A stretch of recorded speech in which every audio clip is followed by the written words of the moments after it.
চলে আসলাম আজকে মামুর বিয়েতে। আমি নাকি বিয়ের খাবার বেশি খেয়ে সুবাতে শুয়ে আছি, আমার বন্ধুরা বলতেছে। তো ফুল ভিডিও দেখার জন্য আপনারা সাথেই থাকুন, লেটস গো। ফাইনালি আমরা বৃষ্টির মধ্যে চলে আসলাম এই সেন্টারে, যে সেন্টারে মামুর বিয়ে।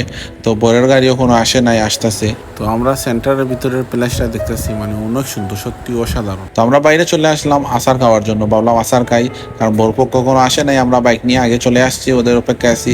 আচার খেয়ে অত জাল, আচারের মধ্যে কি বলবো। এই যে আচারের দোকান আপনারা দেখতেই পাচ্ছেন সেন্টারের সামনে, আচার খেয়ে আমি খালি আহু বলতেছি, যে আমার বন্ধুকে বলতেছি তুমি কিছু নিয়ে আস আমার জন্য মিঠা। এই হচ্ছে আমার মামু।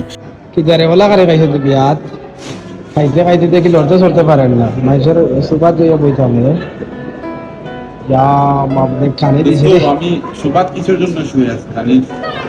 তুমি তো ভাবতাম তো আমি খাবার বেশি খেয়ে মনে হয় খেতে এসে সুবাদ শুয়ে আছি। এই বাইরের অবস্থা দেখো কিভাবে বৃষ্টি হচ্ছে, আমি কিভাবে যাই বাইক